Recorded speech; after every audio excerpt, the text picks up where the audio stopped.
on va aborder maintenant donc l'actualité internationale avec donc le coup d'État au Burkina Faso.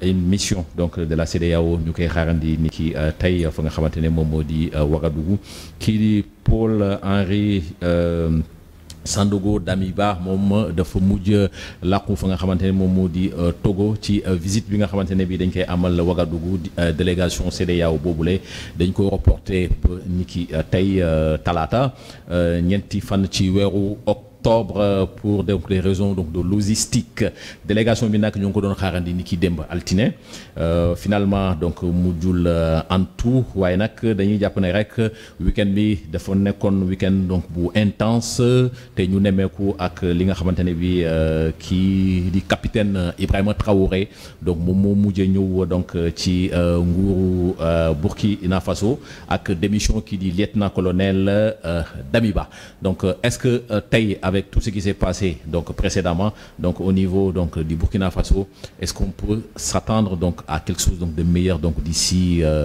les prochaines heures? Oui, on peut être confiant et attendre une amélioration de la situation au niveau du Burkina Faso. Peut-être qu'il faut ñëw nekk Ibrahima Traoré, il va tendre une oreille attentive à la population, aux citoyens. Parce que loolu mooy diriger loolu mooy jiite bu dégloo parce que moom il a fait le constat au niveau de ses collègues militaires. Il y avait des bruits de couloir qui montraient que ñoom ne sont pas satisfaits de la façon dont Damiba est en train de gérer le pays. Il n'a pas hésité à faire une contre-attaque. Cela a abouti et il a obtenu gain de cause ba jëlee na fa Damiba. Damiba est passé de président à statut de réfugié. Maintenant, il est allé au Togo pour se réfugier. Là aussi, ça s'inscrit dans le cadre de ce qu'on appelle le droit international public ou le droit humanitaire. Parce qu'il y a toujours une possibilité d'être accueilli dans un pays étranger. Nous allons accorder ce qu'on appelle l'asile politique. Le Sénégal a connu ça avec le président Tombal Baye, a connu ça avec le président aussi tchadien Hissène Habré. Et c'est le cas aussi du président Djamé qui est actuellement en Guinée équatoriale. En Guinée équatoriale comme réfugié politique. Et loolu aussi yoon la ñu accordé ko ñi nga xam ne ñoo leen jëlee seen réew yi par coup d'état ou par une autre façon boo xam ne jëlee ko nañ ci réew yi pour nekkul une décision à travers les élections libres et transparentes. Et loolu aussi yoon may na leen ko mais ñu am confiance parce que il s'agit d'avoir juste la confiance. Mais xamuñu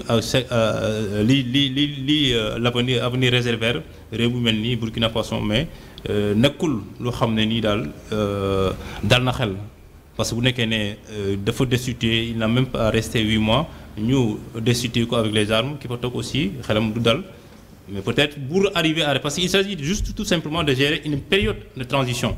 Si il décide de respecter cette période-là et garantir d'organiser des élections libres et transparentes et de mettre le pays entre les mains des civils, là, il peut ne pas avoir de problème. Parce qu'il y a toujours l'intervention des autorités de la CEDEAO qui ne vont pas aussi rester silencieux face à une telle question. Ils vont intervenir, essayer de trouver des voies et moyens à amener le pays à de bons sur le droit chemin.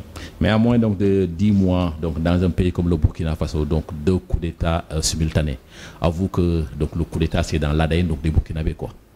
Oui, on peut dire que c'est dans leur ADN, mais aussi ils ont confronté à des difficultés. Bon, peut-être les civils qui avaient les pays jusque-là n'ont pas satisfait aux attentes de la population.